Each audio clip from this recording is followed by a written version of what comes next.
it was like that, that classic thing when someone that that story that people tell when someone famous phones you, no, stop about, and you put the phone down. Did you put the phone down? I put the phone down, thinking it was Pat snapping about. Yeah, he wanted us to be first on at his first big gig, which was at the Albert Hall, on my birthday. Right. And I went, yeah, I'm sure, yeah, great. Sophie wouldn't do it. Because she said it was like he was rubbish and people would be still coming in when we came in, and so she talked me out of it. And that's why they had that kind of feud, where he said that she was like a man.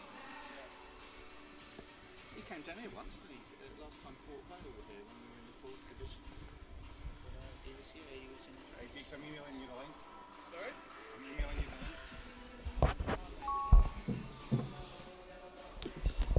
Probably go on in like a minute, Jim. Oh, there's some must that moves. It's live. That is live, but Oh, okay, right. It's fine. So we can't hear ourselves, but we can hear. I can just about hear you. It's not too loud, Chris. That's what I'm doing, mate. Don't worry. I've got that in the bag. That's the technique, mate.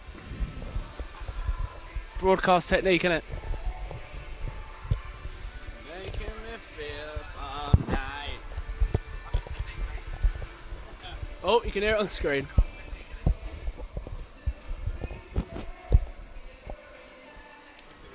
Hello, Marcus.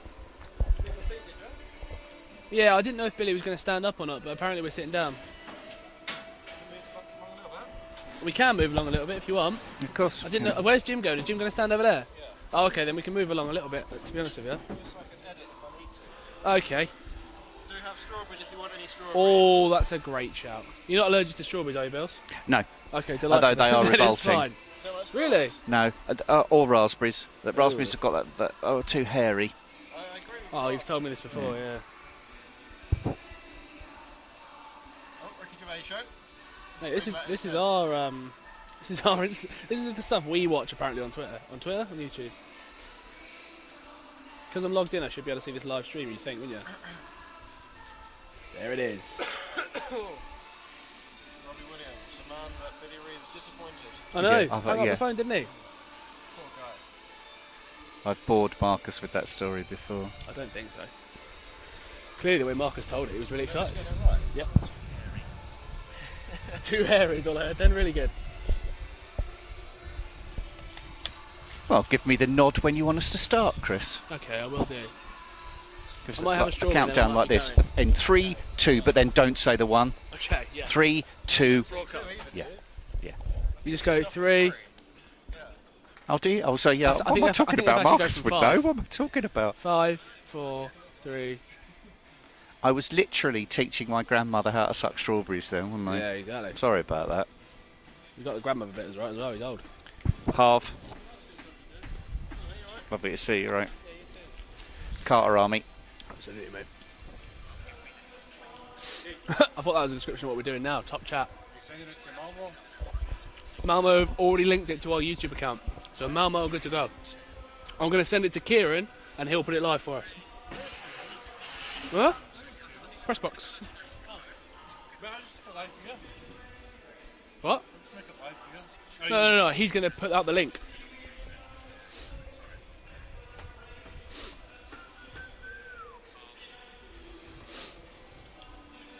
Do you want to make it live then, Jim, and me and Bill will go? Let's do it, man.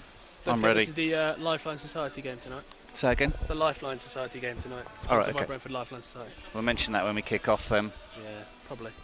We'll mention it when we kick off. Are you ready, Dix? Ready, mate?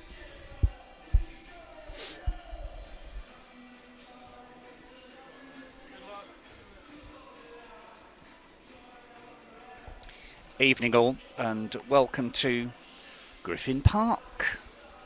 A beautiful evening. It's much warmer than I thought. I might have overdressed. My name's Billy Reeves, and alongside Chris Deacon from the Brentford Football Club press team, we'll be giving you live streaming and commentary on Brentford B versus Malmo.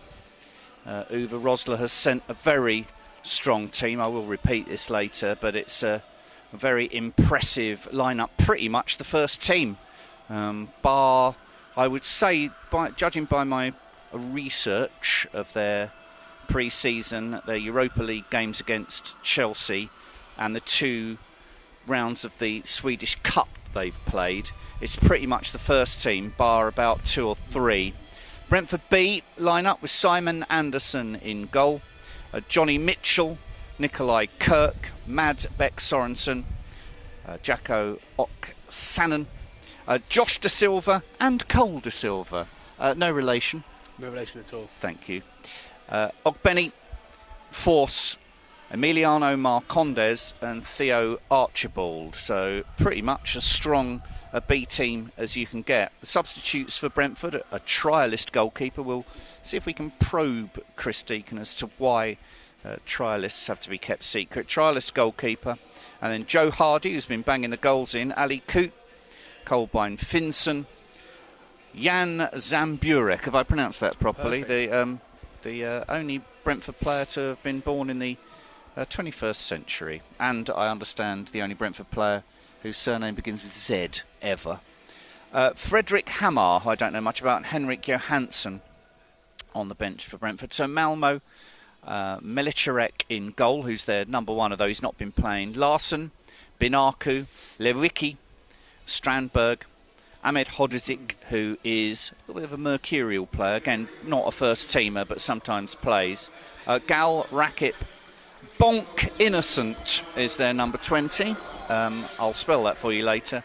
Nalic and Adrian. So 20, 22 and 35 are the players who aren't necessarily first team players. And on the substitutes bench for Malmo, Saar, Preacher, Shabani Hansen, Melker Nielsen, Kelly and Mujancic. So the bench, very young bench for Malmo. But like I say, pretty much their first team.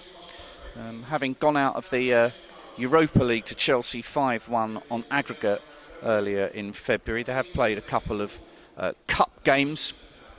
Their cup run started on the 8th of November. The league, as I'll repeat a little bit later on for people joining us late, their league runs from April till September, so they haven't started their league yet. They start on the 1st of April. Uwe Rosler, the manager, who took over in June last year during the 2018 season. Malmo are the most decorated Swedish club of all time, with 20 league championships and 14 cups. They'd won the double under the previous manager, but started the 2018 season really badly. Were in 10th when Uwe took over. They finished 3rd and were finalists in the FA Cup, in the Swedish FA Cup. Losing to an unfancied side. So I get the idea, Chris Deacon, that Uwe needs to win a trophy this season. Yeah, I'd say so. And what a place to come and play a pre-season game, to be fair. I think Brentford B have proven over the years that they're more than capable of showing that they can play against the bigger teams. And this is certainly one of them. Malmo brought a strong side. Just looking through online now, all 7 substitutes from the game against Chelsea start tonight. So basically anyone who wasn't involved in the Europa League game is now on, just as I watch Kevin O'Connor walk across from the far side there alongside Uwe and Sam Saunders. And Uwe, of course, with his trademark hot drink, of course, likes a cup of tea or a cup of coffee, does Uwe. Uwe Rosler, to translate it to English, means man of steel rose cellar. It was a name that became popular in Uwe's time. It's a bit like sort of Trevor or Wayne. It's a sort of name that was fashionable for a little while. So it means man of steel. And he looks well, giving a thumbs up to some of the Brentford players that he recognises, and will shortly be off and underway. Brentford beat arguably their toughest test. I think that's why Lars Friis has picked a strong side. We'll get Chris Deacon's view on that shortly. Billy Reeves here on the comms with Chris Deacon from Brentford's press team, who looks after the B team's publicity alongside Malmo, the Sky Blues, in their traditional sky blue kit, and it is a strong side that they have put out tonight. Shank clearance from the Malmo goalkeeper, allowing De Silva to bundle forward. Mistake from I should ask you about the pronunciation. Oksanen, Oksanen, yeah. Oksanen. Brentford making the early running, but here come Malmo up from the left half position. Hello, Kevin O'Connor. Sam Saunders, the work experience boy. Nice to see you. Yeah, Sam Saunders was putting the B team substitutes through their paces and very much getting involved. I reckon Sam Saunders would make a great manager, don't you? I think he'd be ruthless. I think he would need a good cop alongside. What do you reckon, Deeks? I reckon he'd be a man of few words, but if you crossed him, you'd know you'd crossed him. Yeah, exactly. He knows how to crack the whip, does Sam Saunders. Yeah, oh, very much so. A man with Bring some fantastic trilbies to them. a man with much experience. So Malmo, by finishing third, they qualified for the qualifying stages of the Champions League, which they didn't get through, dropped into the Europa League, and were knocked out 5-1 by Chelsea, as you probably know. And then they've started their cup campaign. They start their league campaign on the 1st of April. It's pretty cold in Sweden, I understand. Ooh, great little flick from Ogbeni.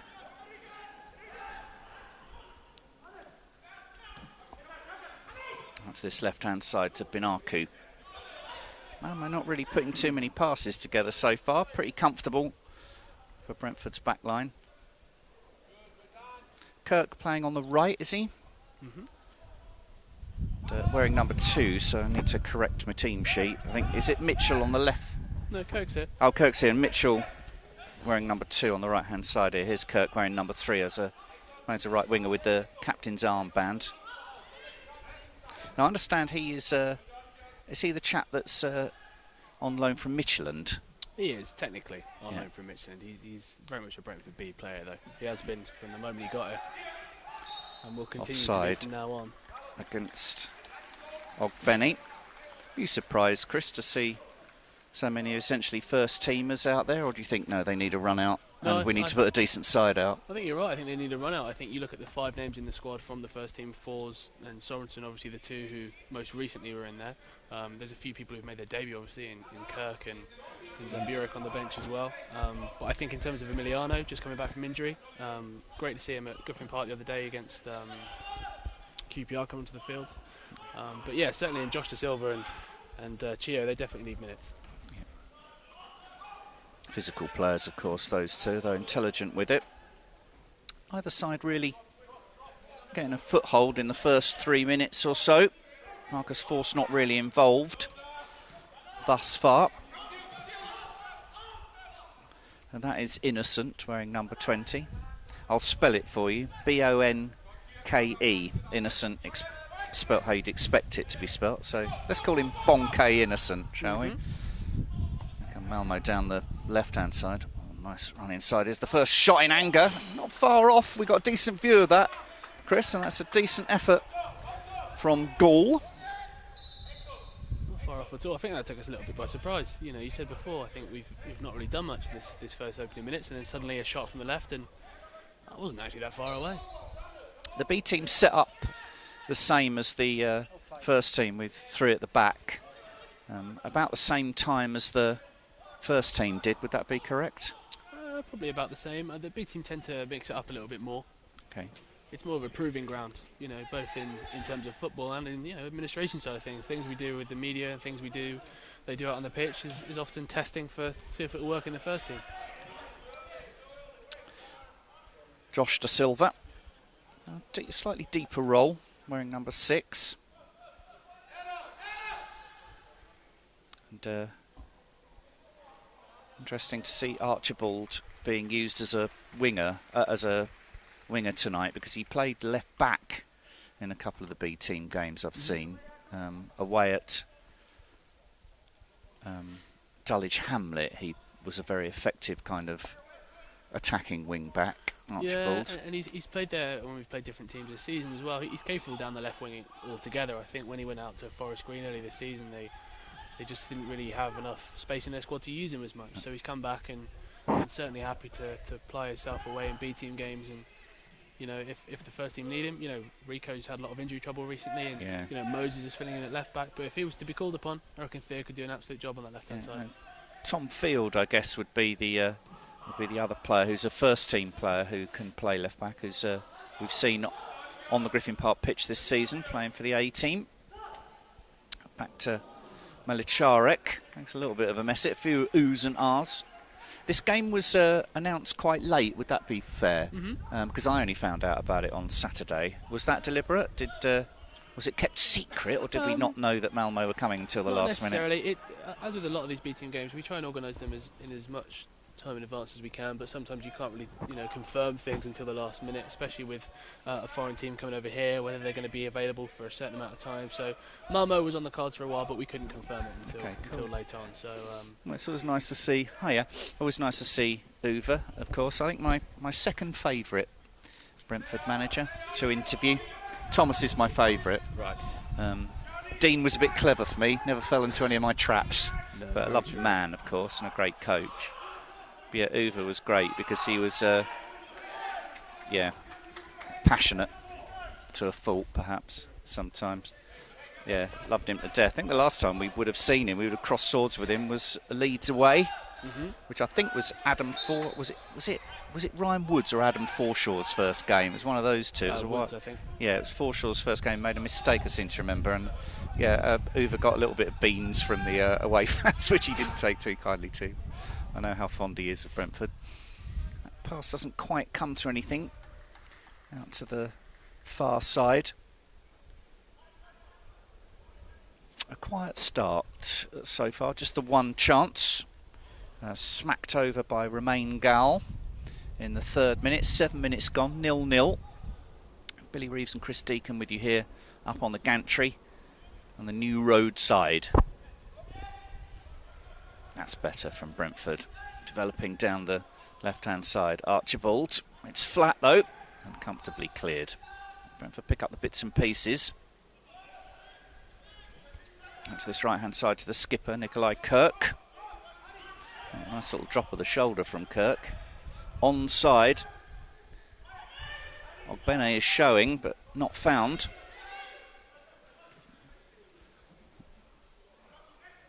In the end, Brentford make a bit of a mess of that, actually. Down the inside right channel. I'm not completely happy with Milicharek, Malmo's keeper's deliveries so far. Something obviously Brentford fans reckon they know a lot about. Goalkeepers delivering the ball from deep, getting involved. The ball's gone out of play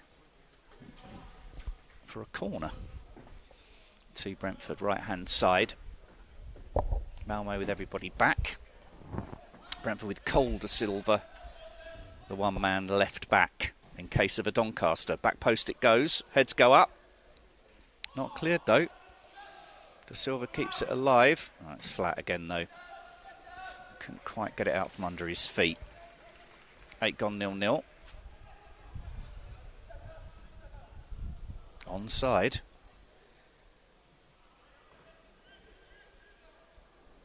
Oh, that's a nice move from De Silva.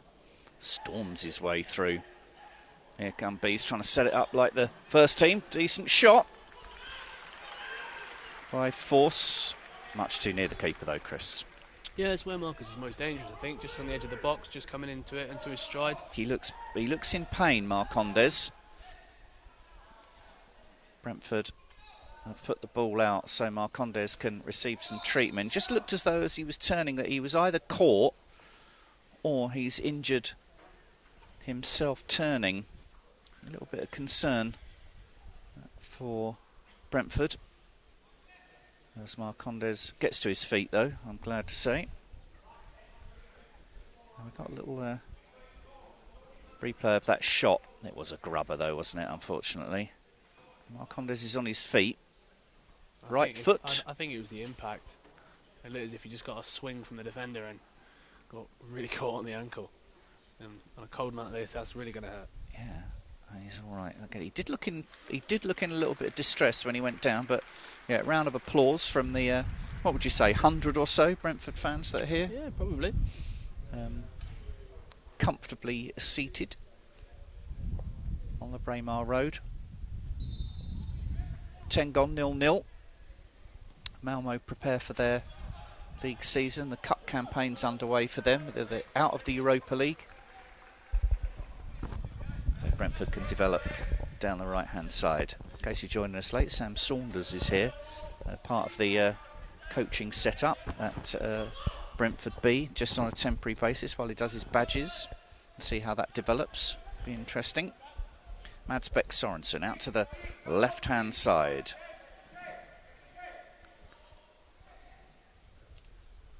Mitchell is lurking.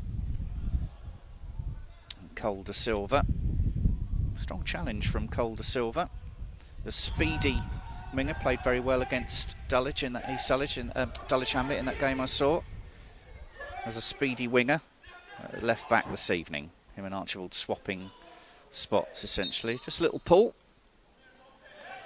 Referee Josh Smith says that's a free kick to Brentford, so perhaps a chance to launch one in. Not the Brentford way though, want to get on with things quickly.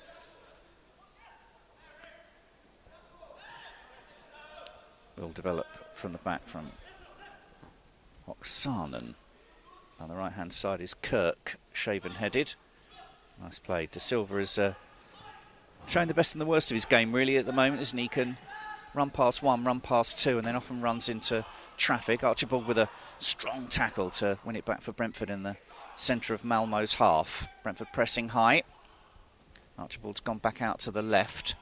That should be tidied up by Cole de Silva, and is.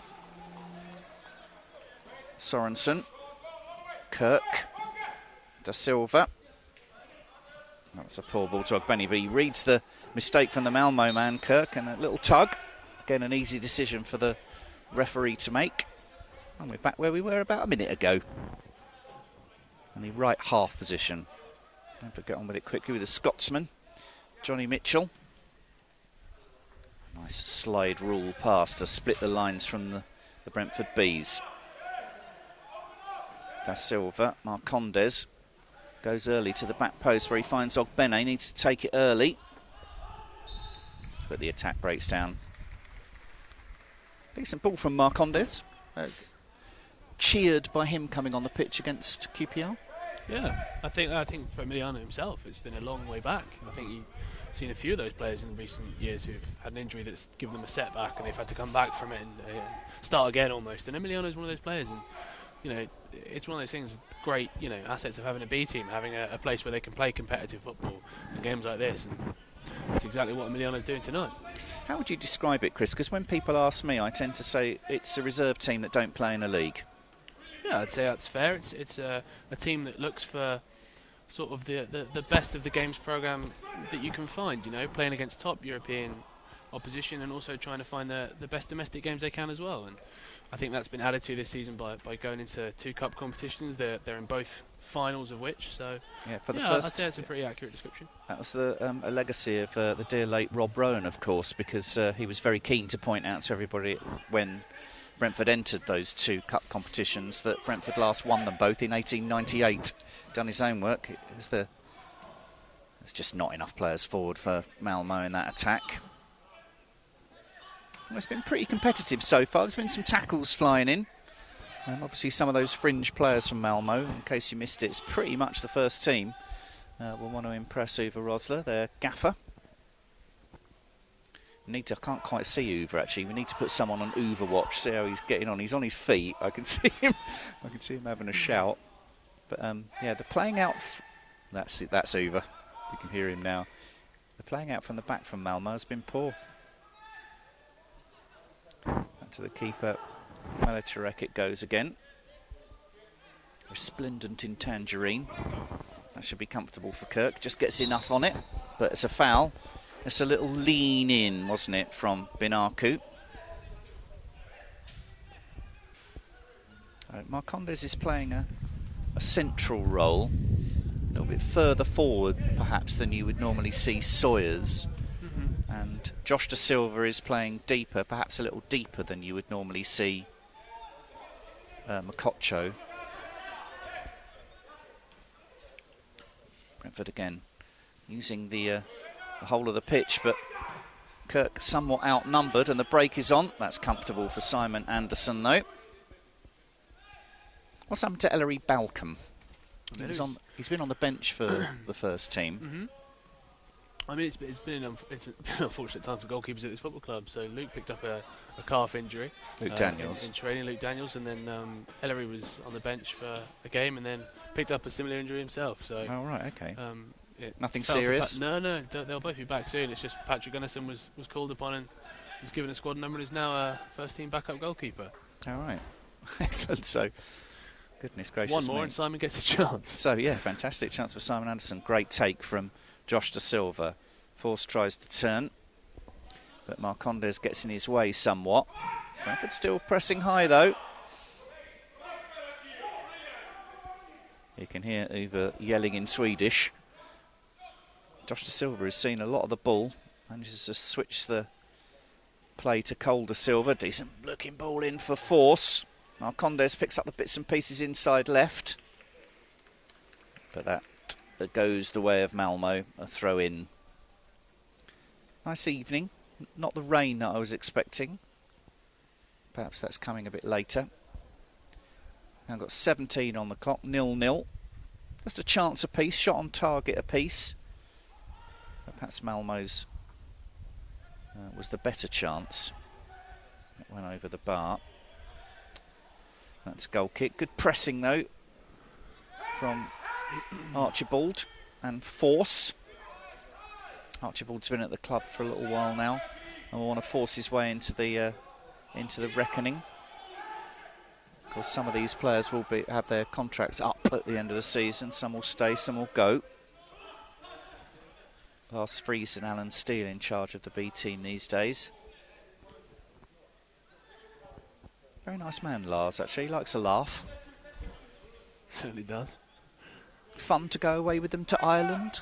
Yeah, it was good the last time. It was good this time. There was a competitive game. Shamrock certainly enjoyed it.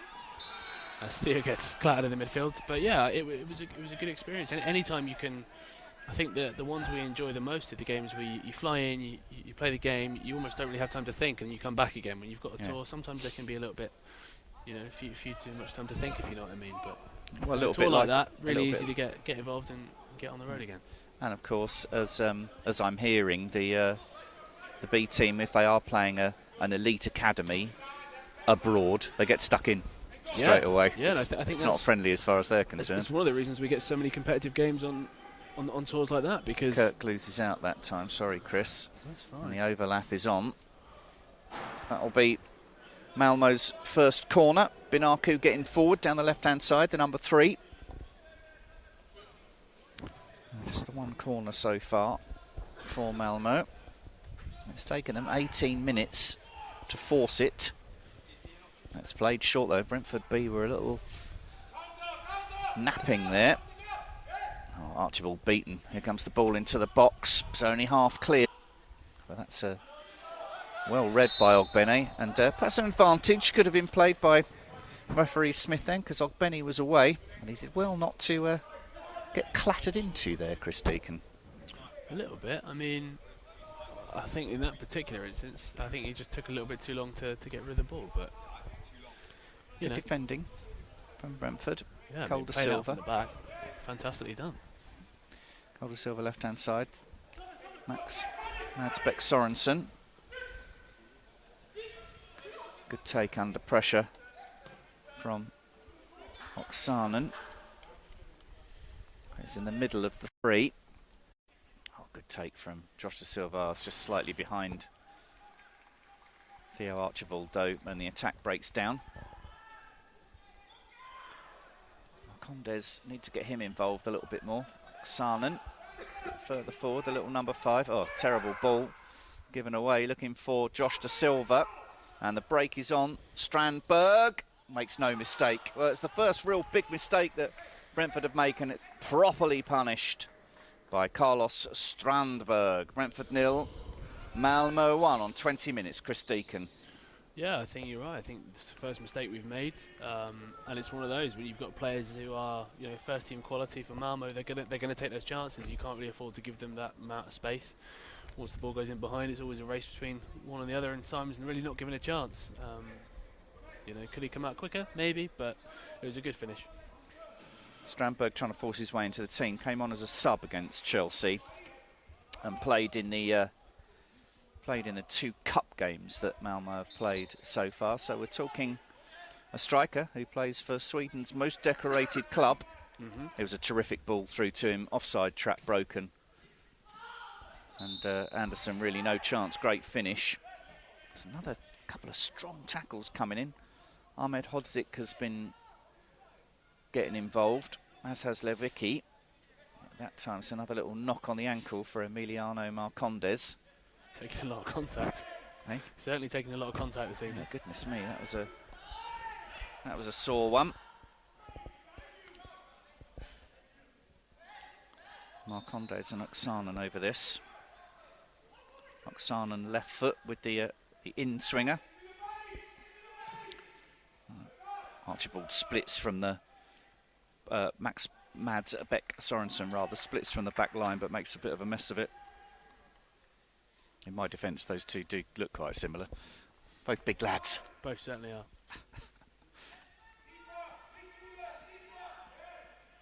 That's Uwe. The Swedish is coming on. I have to ask him later on as to whether or not he moved out there. I know the kids, I think one of them was involved with the Manchester City setup. His children are called Tony and Colin. Yeah, Colin we played against. Named after, of course, Colin Bell and Tony Book, 2 Man City legends. That's a brave clearance from Sorensen, but down the right-hand side is Nalic for Malmo. It comes off the big figure of Sorensen. But it came off the Malmo player last, and it's a Brentford throw-in. Some instructions from Uwe for Binaku to get a little bit more central. But Malmo have kept it. That's scrappy from Brentford down their left-hand side, and it's opening up. But Kirk can tidy. That's a little... overdid it a little bit, and his standing foot went from underneath him. And this is a decent passage of play for the visitors. They lead 1-0. Strandberg's 20th minute goal. On the break, somewhat against the runner player, though Malmo have been very much in it. That time Sorensen doesn't get there. But again, it's Malmo that are picking up the bits and pieces in midfield. Strandberg goes early this time. It's hacked clear from Sorensen. Ogbene tries to keep it in, and it spins out of play right in front of us here.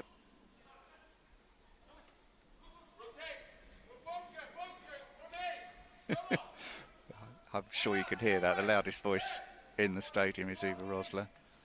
He started off quite quietly, but he's getting louder as the game's gone on. It's Gull looking for it down the left-hand side. He's the decoy. Strandberg is a big lad and clever with it. Here's Bonke Innocent. Forced backwards, though, by Emiliano Marcondes. Left full-back Adrian. Oh, that's good play from Malmo. That kill doesn't quite come off, and that allows Nikolai Kurt to come away with it. Again, possibly, I would argue, an advantage would have been the better move from the referee. Free kick taken early, and that's comfortable for the Malmo goalkeeper. Malmo have enjoyed a couple of minutes of decent possession here. Powerful header from Sorensen. Now can force turn, he can. Taken down, though. Goodness me, there are some proper tackles, but Lars Friss's boys will be used to that, Chris. Absolutely. As I was saying earlier, I think when you go away on foreign tours and things like that, you know, the teams maybe don't necessarily look at Brentford and think, oh, we'll get a game from these, and then a few challenges go in, and suddenly it's a fixture. Suddenly both sides know who's out to get who, and the fixtures become very competitive indeed. Well, 25 minutes gone. Where do Malmo sit in the pantheon of teams that you've seen Brentford B play this season? One of the toughest, I'd say. I think the names in the team, I think what we've seen from them in terms of quality on the ball, the finish as well at the other end, I think they're up there with one of the hardest we've faced. This will be an interesting game to see if we can get back into it, to be honest. Marcondes is over this free kick. With the right foot. I think he's probably favourite. 20-odd yards out, slightly biased left. Marcondes readies himself. Oh dear, oh dear. Ooh. And then makes a complete bodge of it. And the break is on. 5 against 4 in Malmo's favour. ball forward's a poor one. That's easy for Simon Anderson. Tell me about him then, because we don't know much about him. Simon Anderson. So came in the same summer as Patrick. Patrick Gunnarsson. Patrick Gunnarsson. Simon is a Sweden international at youth level. He's probably played with a few of these players, to be honest with you. He knew a few of them when they came in this afternoon, so highly rated. Ogbene trying to cause some problems. That's a clever little pass, which sets up De Silva. Thought about the shot. He's got Cole De Silva on the overlap, but the final ball in is a poor one. But Nikolai Kirk is up in this attack from right full-back, the skipper. He'll try and do it on his own, though, and the ball goes out of play for a Malmo. Malmo throwing. I thought that Ogbene was going to pull the trigger there, but perhaps guilty of overplaying it, Chris. Oh, Brentford win it back, though. Oy. Another little shove in the back to try and upset the Brentford rhythm. It's worked so far. Brentford had probably the better of the early stages. Malmo coming back into it have shown some superiority since the goal. They lead 1-0 here. But Brentford free kick right hand side, had a couple of these. Oksanen and Marcondes over it. Oksanen left foot. It's too near the keeper. Brentford player goes down, force. But the spin just spins it into the arms of Melik Charek. I think I've pronounced his name 3 or 4 different ways so far, the Malmo keeper, but don't tell anybody. Onside. Chio being encouraged to get back. Cross is a poor one though, and it's comfortable for Brentford to play their way out. Josh De Silva has seen a lot of the ball. Decent take from Marcondes. Marcondes just can't find force though, unfortunately. He was on his bike, as the great Mark Burridge would say. Again, I would like to have seen an advantage played there, in my esteemed opinion. But Brentford get on with it quickly. That's over. Sorensen. Inside his own 18-yard box. Predominantly left-footed.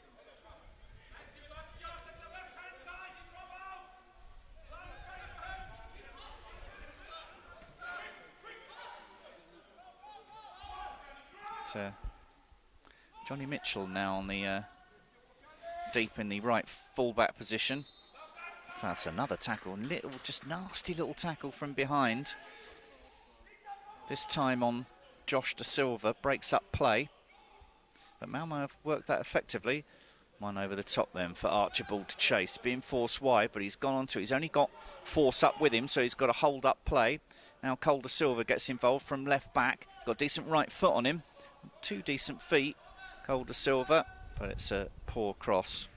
And Sorensen has to come across his man, Strandberg, and cover the goal scorer. Here comes the rain.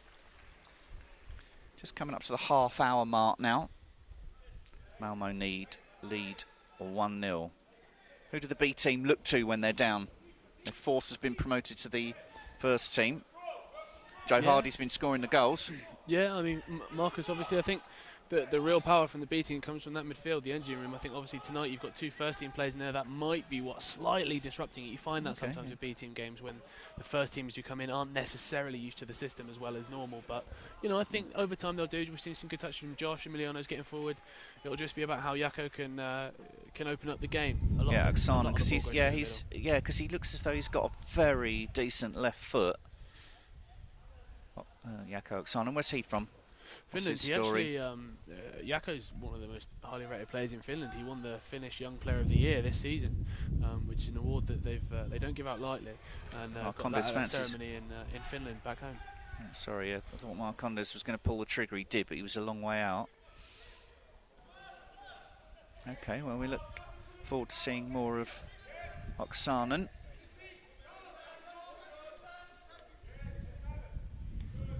However cold it is at the moment, it's not as cold as it is in Helsinki. That I can.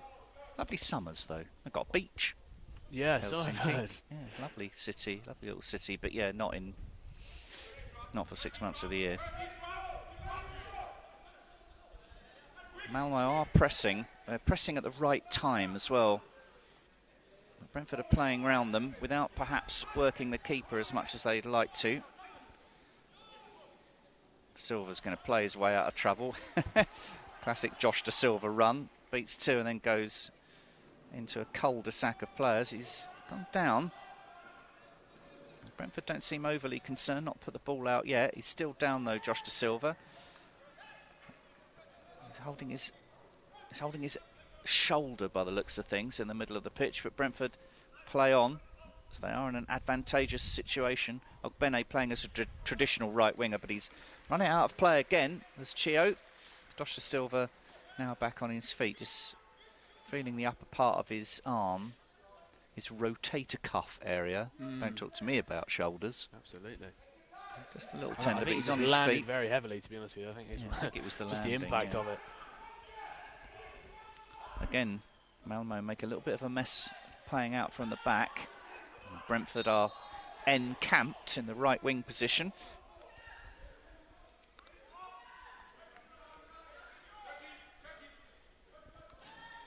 That's the keeper it goes. He does look uncomfortable to me. That's better though. A little shove from Sorensen, but it just does enough. Gets his shirt tugged out, and that's the one that the referee Smith gives. Round of applause from the huddled masses on the Braemar Road. De Silva's seeing a lot of the ball. 32 gone. Malmo need 1-0. Goal in the 20th minute from Carlos Strandberg. Strong side. If you've missed it, the team news, they're pretty much the first team. They have started their season in the Cup, out of the Europa League. Started their season in the qualifying stages of the Champions League, having finished third in Uwe Rosda's first season. Although this will be his first full season if he lasts the distance. But a club that's used to winning trophies. That is poor from Sorensen. He's given the ball away looking for Archibald. Archibald bundles into his man. And that's a free kick in a very dangerous position. Central, about halfway inside the Brentford half. Malmo take it quickly. Everybody for Brentford now behind the ball. Adrian allowed to come forward. Can split play to the right hand side. Cole De Silva is over there. This is good play. Innocent. Oh, and then a little bit of a misunderstanding from Bonke Innocent. a little bit. Yeah, heavy rain now. Yeah. I mean, as the pitch gets, wetter and wetter, I think they're going to have trouble with their passing game. It's going to zip off the turf. Yeah, they certainly look a mixture of tidy and aggressive. That should be comfortable for Sorensen. It is. Kirk, a little bit of improvisation, looking for Marcondes, but Malmo are on top presently. They switch play, but it's read by Theo Archibald. Can he gamble forward? He can. Oh dear. And somewhat telegraphs the pass. Oh, that's a lovely little drop of the shoulder from Gul. Back from Jaakko Oksanen though to his keeper Simon Anderson. It's loose. Oh, Archibald just a yard behind the play there. And Johnny Mitchell, the Scotsman, back to his keeper Anderson. So how many nationalities on the pitch for Brentford? Oh my, off the top of my head. You'll have to. Here you go. There's the team sheet. Well, I mean, you've got 2 Danes in the back line in Mads and Kirky. You've got 2 Scotsmen in Theo and Johnny. You've got Jaakko from Finland as well as Marcus Fors. Josh De Silva, English. Dozy, Irish.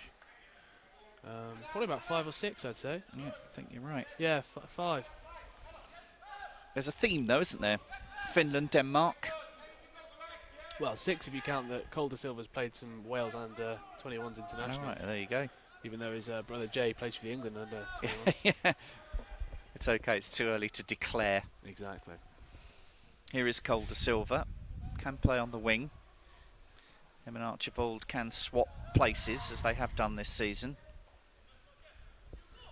I will ask Chris in a minute during the next break of play the plans for the 2 finals of men's football that Brentford are involved in this season. the legacy of Rob Rowan, and would be a lovely tribute to him to win both of them. That was the plan. Ball goes out of play and is picked up by Innocent. Malmo have grown into the game, certainly when it comes to playing out from the back, but Brentford do look pretty comfortable at the back for my money. A lot of things going through Josh Da Silva and Marcondes. Here is Marcondes, but the little flick to force doesn't come off. 36 gone. Malmo lead 1-0.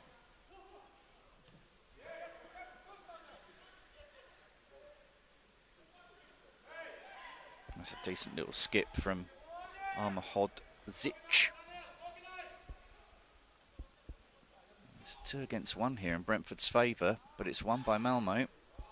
Clearance isn't forthcoming. Ogbene is back helping out. And he's somewhat fortunate that he accepts the challenge and the ball goes out of play for a Brentford throw-in deep inside their own territory.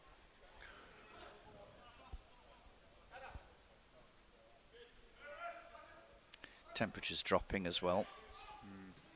Got a decent throw on him, Kirk, but it straight into traffic. That challenge coming in from Kirk to make amends, but Malmo have a lot of players at the top of the final third here. It's very congested. Another little, just little niggly little foul on Marcondes coming through the back of him by Romain Gall this time. Marcondes shows both palms to Gall. Of course, football commentators are experts in body language, as if to say, I don't know, as if to say, don't do that again, it hurts. Something like that. I'll ask him later. Kirk, right-hand side. Billy Reeves and Chris Deacon with you here. It's certainly one of the more, I think, professional games we've seen. Earlier when you spoke to me about the test that Brentford B are having here, this is certainly one of the teams who know how to disrupt an attack and stop the football. Yeah. You know, with the fouls and the little contacts here and there. Yeah. No one punished thus far by the referee beyond us dead ball. Benny thought he'd read that, but he hadn't. And his skipper Nikolai Kirk helps him out. And again, Ogbene plays it off his man for a throw-in, and we'll start again from the position that we started the previous passage of play from.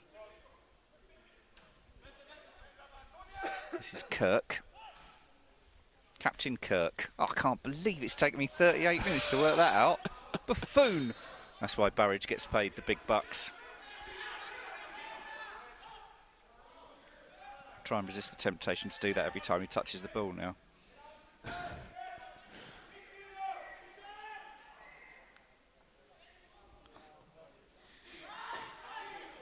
think more of the Malmo players are begloved. I guess there's no shame in that if you play for a Swedish side. That's a really clever little ball down the left-hand side, and Binaku is away here. It's Kirk Mitchell facing him up, and that just puts him off.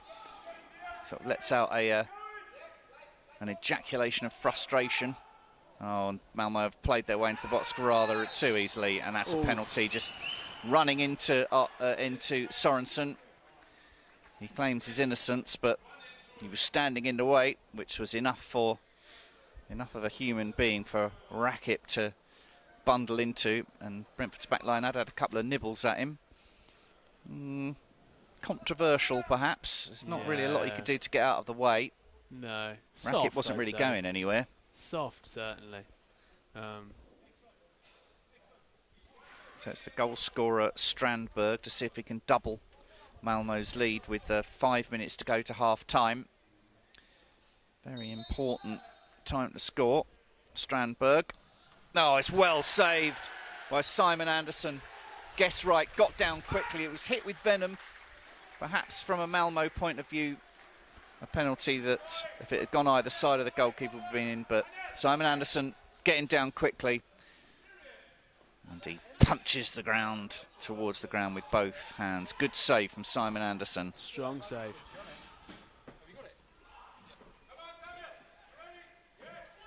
Number 6 is Lewicki, as it goes for a strike that my father would describe as too ambitious.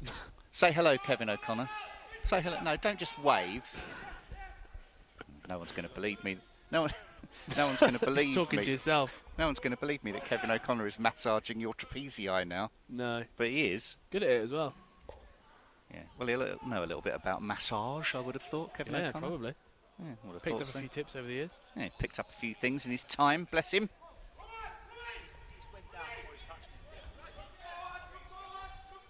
Sam Saunders is saying no pen. No, that's what I heard as well, yeah. He's not having it, Sam No. Saunders. Yes, yes, dear listener, the Sam Saunders is among us this evening. Ogbene. Quite a few Brentford appearances on this gantry tonight.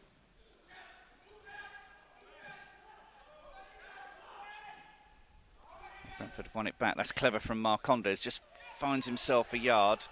Archibald gets the shot away, was trying to do the keeper to his near post. Cole de Silva.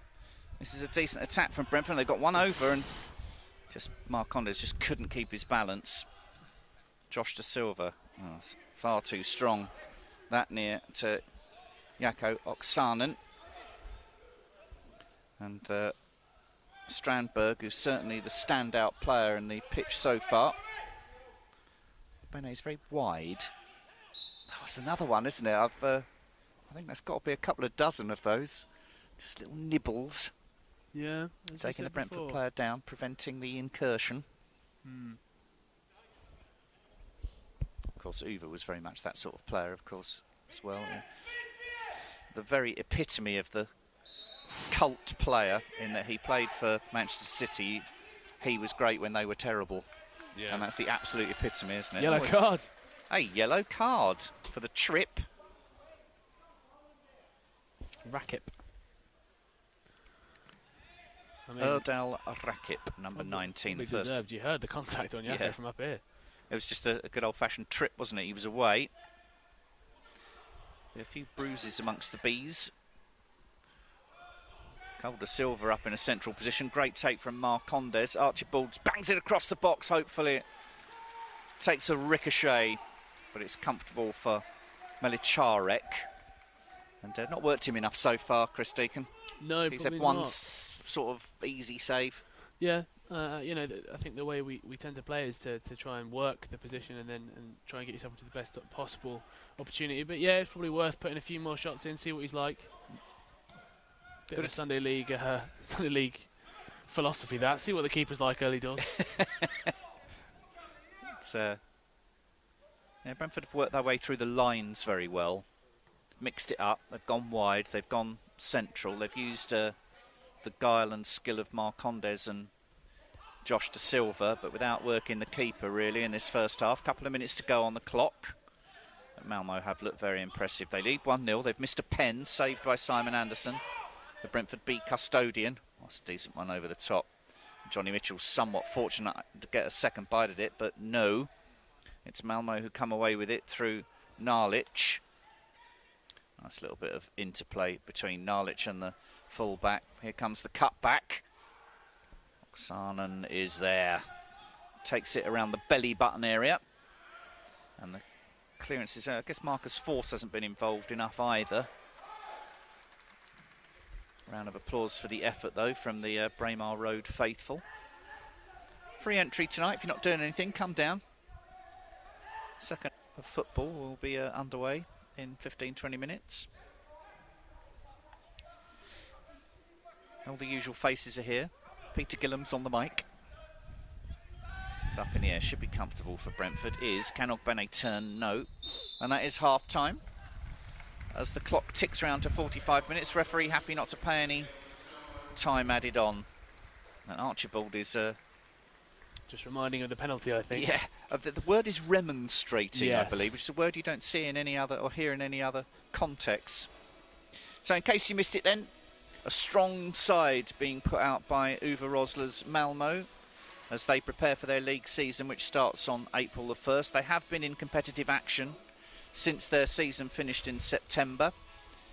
They've been in the qualifying stages of the Champions League. They've been in the Europa League, where they were knocked out by Chelsea. They played 2 rounds of the Swedish Cup. And their last game was on Saturday in said competition, in the group stage of the Swedish Cup. It's a strong side, pretty much the first team, with a couple, maybe 3 exceptions.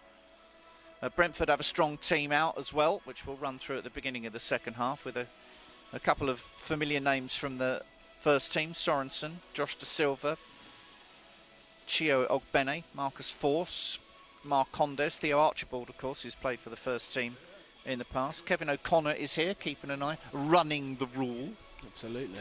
And also Sam Saunders, who left Wycombe Wanderers during the window in January, is doing his badges. So he is here getting some work experience with Lars Friesen, Alan Steele's Brentford Bees. My name's Billy Reeves. Alongside me, Chris Deacon is here. Your view of the first half so far? A little bit of the dark arts remover? Yeah, I think we've seen a very good game, to be fair. It's very easy for these sort of games, especially against a bigger European side, to maybe for the European side to play a weaker side, or they've got every right to, but to come here and play a good side tonight, and they've come up against a Brentford team who are by no means a pushover. Five names in the first team. Really good save from Simon Anderson from that penalty at a crucial time. If they go in at 2-0 at half time, it's a different second half, but a really strong save as well. Really good, well taken penalty. So yeah, overall very good first half, I'd say. Very entertaining. Be interesting to see if Malmo make a lot of changes, because they've got fringe players on the subs bench. No one that's played in their season so far, if we call their season from the Champions League onwards. As mentioned, the 6 or 7 games they've played competitively since September. So it'll be interesting to see if Uwe does make some changes. Their next competitive game, as I say, is on April the 1st. But yeah, there's been a couple of real standout players, hasn't they? Strandberg has been great. Lewicki, number 6, their back line, Malmo's back line, has been very strong. Who's impressed you for Brentford? Josh Da Silva has got involved a lot of things going through him, but yeah, just tends to decision making perhaps at the end of the day for Josh. Yeah, and as we said before, just the idea of Josh having not maybe used to the system in the B team. He's not used to the players, he's not used to the style, and he'll try his best to fit in, but I think he's made some good passes. Theo's always been solid for me. He's one that fits anywhere down that left hand side. He's put some strong challenges in and also been a part of the attack. So yeah, we'll see how they get on in the second half. That's the voice of Chris Deacon, who is the press person, the communications department geezer responsible for looking after the B team and its publicity.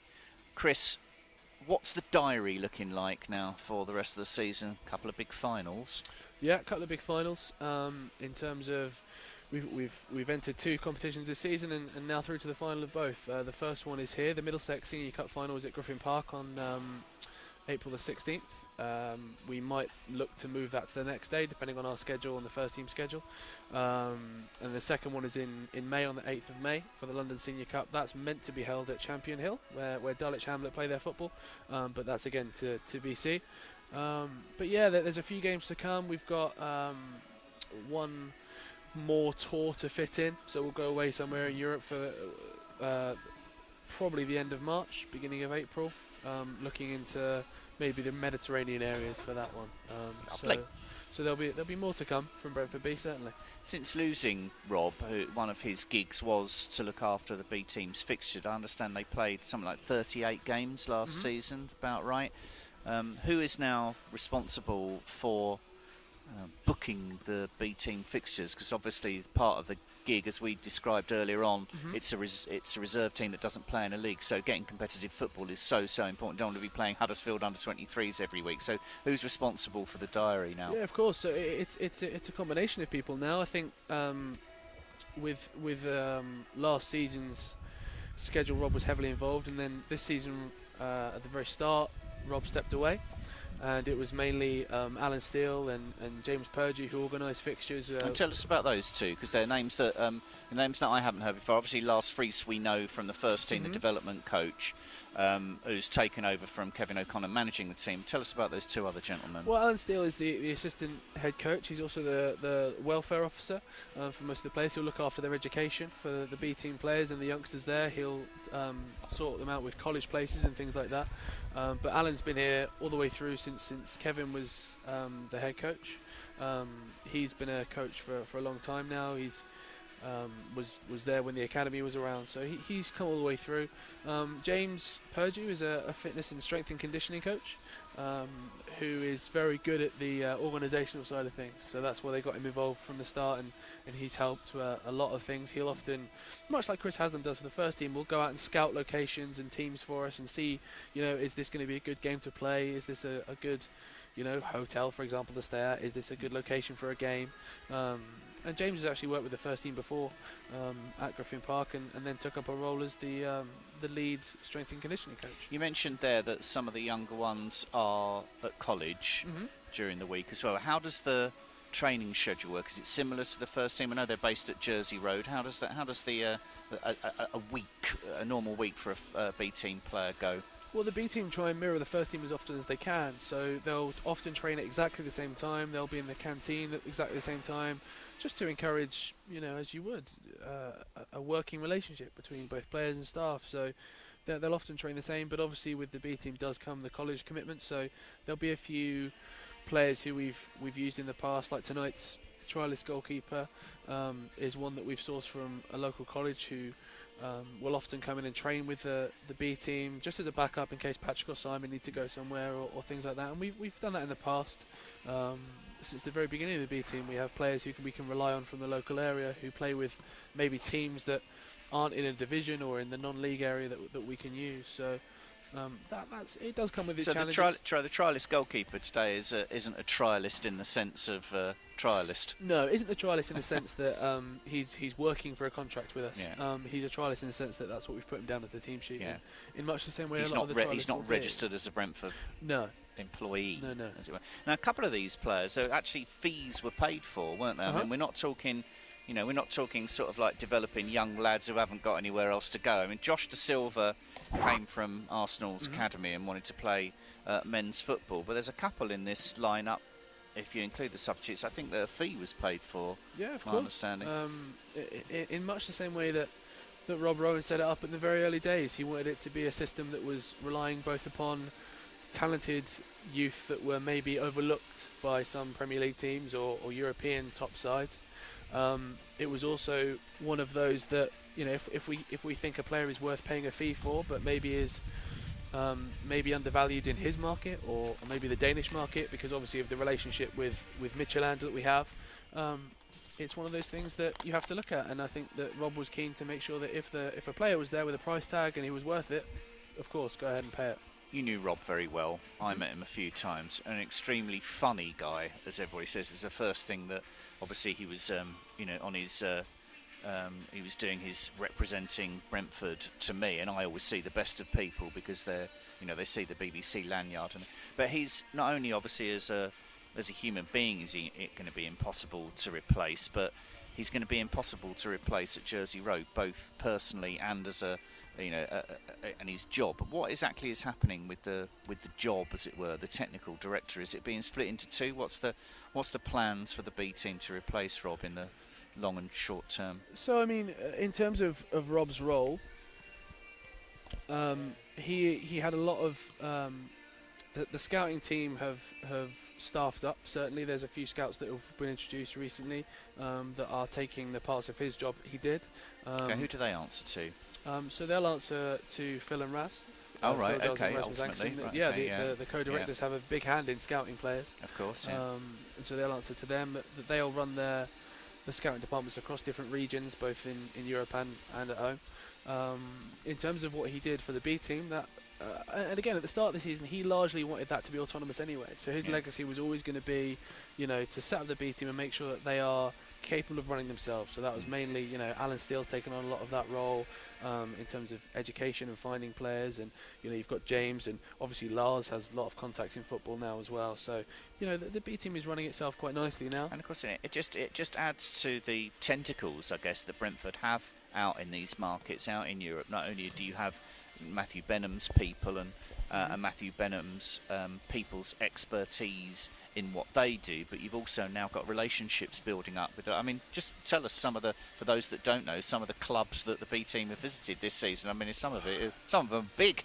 Yeah, no, I mean we've had a load of games. Just in the last 3 years, I think we've gone through agents and through contacts that we've made. We've played in Spain against teams like Valencia and Villarreal. We've played against Italian teams like AC Milan, Inter Milan, Atalanta.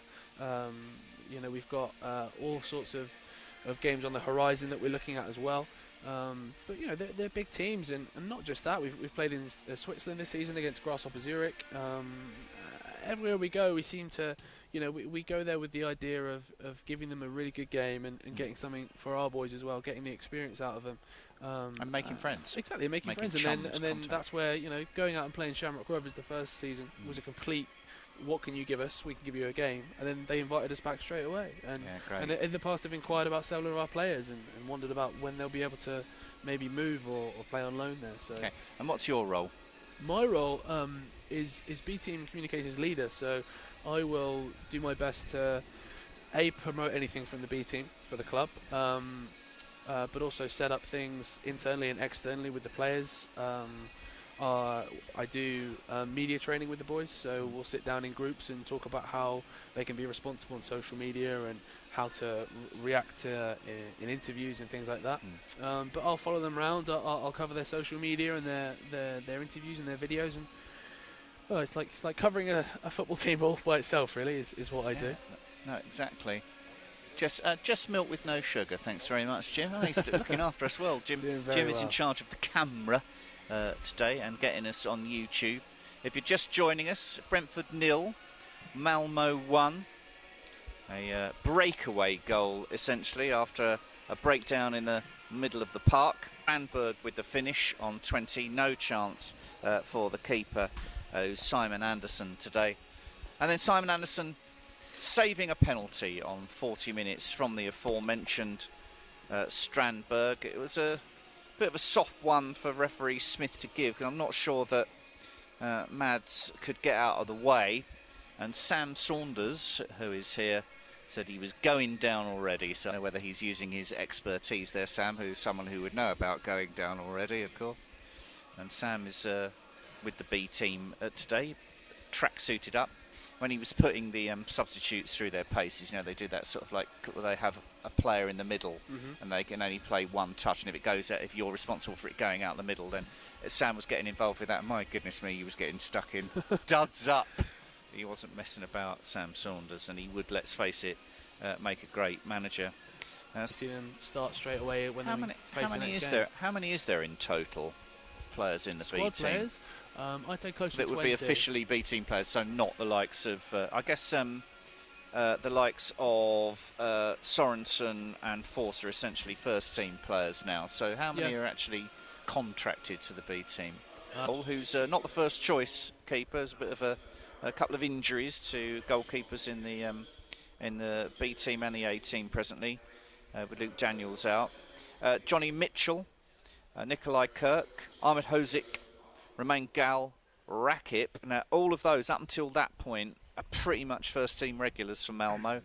Innocent, Narlich and Adrian are the furthest forward. Adrian's on the left hand side.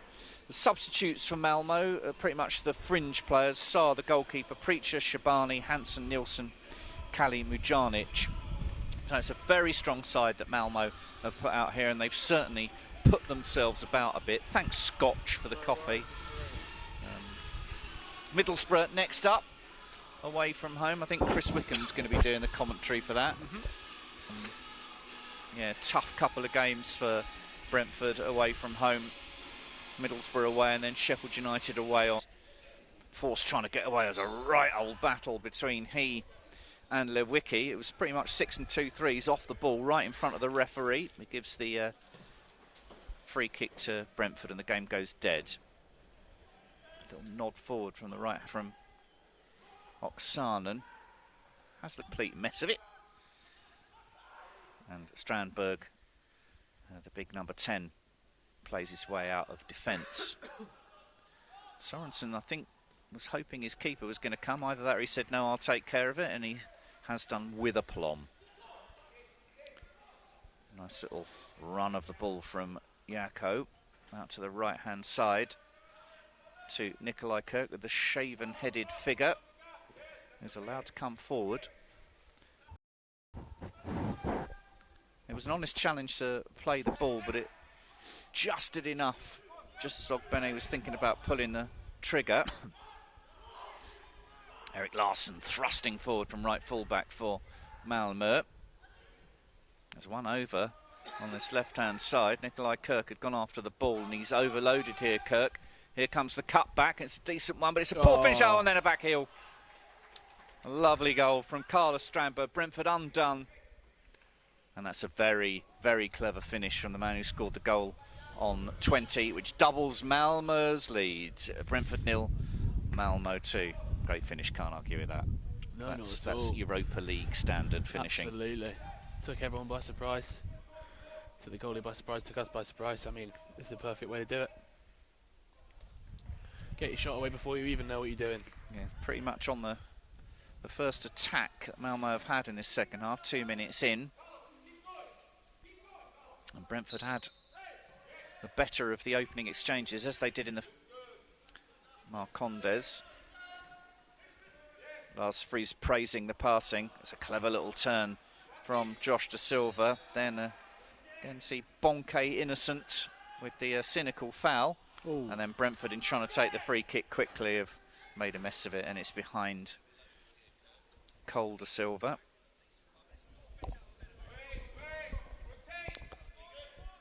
I think that's Uber back up on his feet with the cap. He's minus the beard these days. He did have the grey beard recently.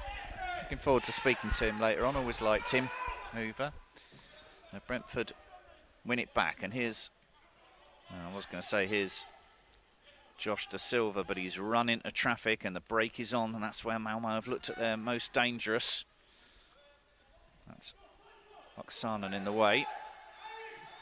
That's a good ball, and it's enough for Archibald to come inside his man. Theo Archibald might fancy taking this all the way, tries to feed Marcus Forss.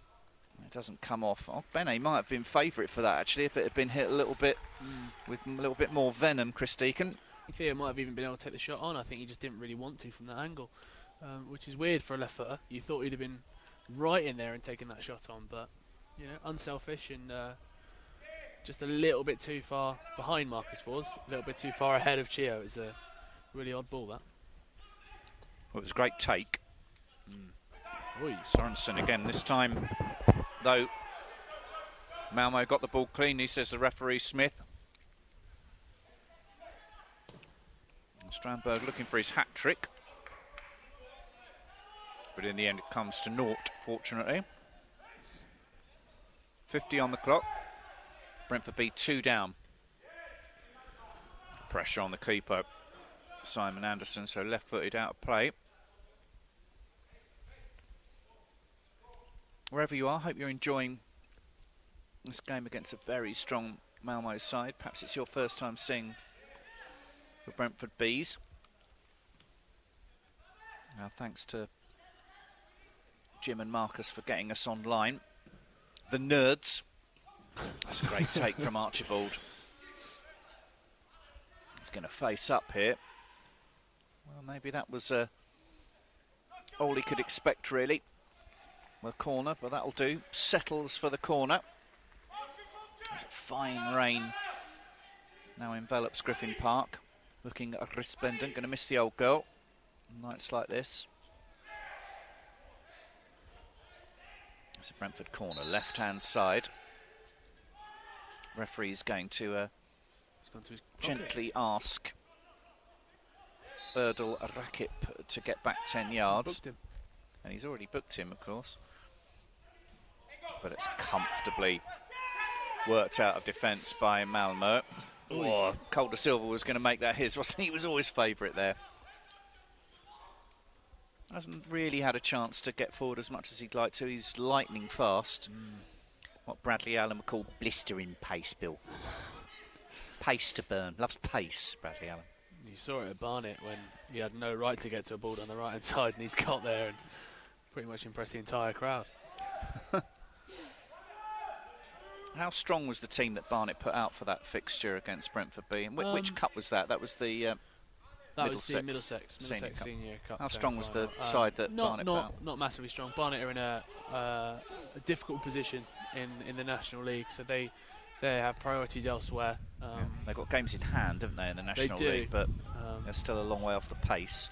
And they played on the Tuesday night as well, so us going down on Thursday, I don't think we're going to get their strongest side, okay. but they have some first-team players in there. Okay, that's a very impressive victory to make the final.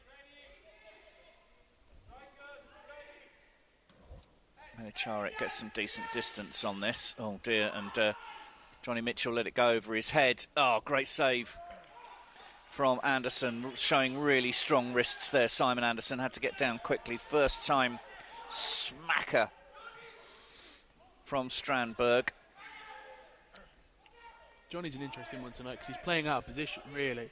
We signed him as a midfielder, and he spent most of his B-team career as a midfielder, but given the injury trouble we have with certain players at the moment, with Luka Racic and other players, he's having to play in the back four. Oh, Strandberg is on to that, and that's his hat-trick. The aforementioned Johnny Mitchell just fooled by a terrific pass which broke the lines. Brentford 0, Malmo 3. 3 for the big number 10, Carlos Strandberg, their number one choice striker. So on the 20th minute, he opens scoring. Missed a penalty for those two goals coming within 6 or so minutes of each other. And now the fear is obviously that Brentford are going to lose a foothold in this game because they are playing very, very impressive opposition. Now Brentford have been in it though, without, as I said at half time, without working the keeper enough really for my liking. But they've played their football and they've knocked it around, but Malmo have been very clever at breaking up play with little fouls and aggressive play from Malmo. Milicharik will deliver. He's not that good at it, but that was better. But it goes out of play. Whatever Uwe just said, it was something that he was very dischuffed with. Inside the full-back is Ogbene. Again, he's not really had a chance to create the chaos that we know that he can for defences. He's very wide, isn't he? Very wide, playing as a traditional right winger. Here's Marcondes playing behind that front three. Oh, clever little turn. Brilliant. Oh, Marcus Forss. Can he poke it through to him? Yes, he can! Emilio Marcondes back on the score sheet. And Brentford, an immediate reply within 60 seconds. Emilio Marcondes makes it Brentford 1, Malmo 3. He opened his legs and showed his class. Good goal, good goal. I think it looked as if it had maybe slipped away and Marcus couldn't quite get the ball back to him straight away, but it's one of those things Emiliano's really good at, just finding that little gap of space, and he's in the right place. So if the ball drops to him, it's exactly what he had to do, just fires it in. I think that's what we've missed in the first team sometimes this season, someone just with the ability just to be in the right place at the right time. Tell you what, great finish, because he couldn't really get an awful lot of backlift. No, not at all, and I think especially with Emiliano, he certainly tries a lot in training to try as many different finishings as he can. You always see him out there practicing free kicks and strikes, so it's definitely paying off. Nice strong defending from Sorensen, because he is a big lad, is Strandberg. Uwe will be pleased. I think he will be. I think he'll be pleased with the. I won't think he'll be pleased with the way he conceded that last goal, but certainly a lifeline for us. Yeah. It's the Brentford Lifeline who are. This is a lifeline game, isn't it, today, by the way? Absolutely. Brentford Lifeline game today. Here's Marcondes showing good balance and his tattoos. Round the corner to Nikolai Kirk. Ogbene. Well, it's a clever little ball into the box. Could have been either Marcondes or Forss onto that. Had a great little bit of spin on it. I think Malmo are somewhat fortunate to get away with that. Brentford keep the attack on, looking to get a foothold back into this contest. 3-1 down here at Griffin Park. Plenty of time though. Marcondes allowed to turn through 180 degrees now and then. Ogbene, a little bit of inexperience there. Good defending though. Is caught offside. Comes the first substitution. Deeks. Absolutely. Yako, by the looks of things. Hi, I've got here. Selfish. That is the voice, folks, of Sam Saunders. Hands in the cookie jar. Yes, literally, he's just helped himself to a biscuit. So, who came off? Yako. Yako for Ali Koot. So, Ali Koot is on. Would we call that like for like? Absolutely. Ali Koot more of an offensive player? No, Ali's been playing in that 6 role this season. I think he's one of those players who likes to have a lot of the game ahead of him. Would you make a ruthless manager, Sam Saunders, do you think? Would you take no nonsense? Will I? No, of course, you've got to take a little bit, but no, I also know what's right and wrong. There you go, told you. Absolutely. Perfect answer. Ruthless he's going to be when he's a manager, Sam Saunders.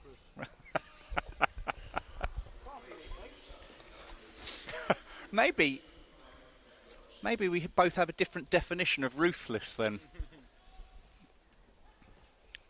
Sam Saunders' definition of ruthless is slightly different, man. It's a more ruthless definition of ruthless, I think.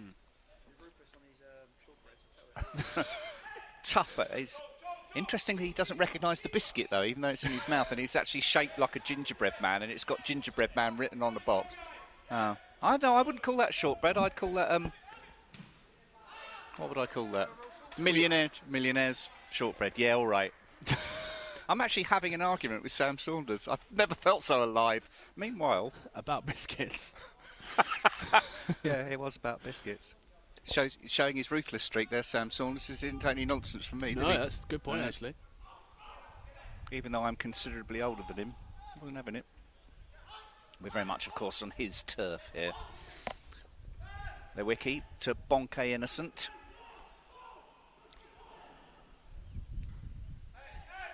Bet Sam Saunders has learnt a lot about ruthless managers, though, in his time. Brentford want the offside. They're not going to get it.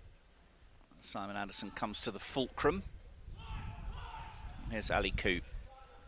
He played well against Dulwich Hamlet, I thought. That game that I saw. That was great going down there. Really Ali's enjoyed played first-team football from Dundee, where we got him from. Yeah, of course, yeah. Played in the Scottish Premier League. Yeah, that's a tough league. Certainly get used to a few challenges out there. God, yeah. Another substitution for Brentford Deeks. Mr. Jan Zamburek for Marcondes. Yeah, don't want to get... He's taken a couple of challenges, hasn't he? That'd be about right. I would have thought hour for Emiliano. Yeah. Certainly one of those that will get some minutes under your belt, which is exactly what you need when you come back from injury, and Jan Zamburek is a more than capable replacement for him. Yeah, not half.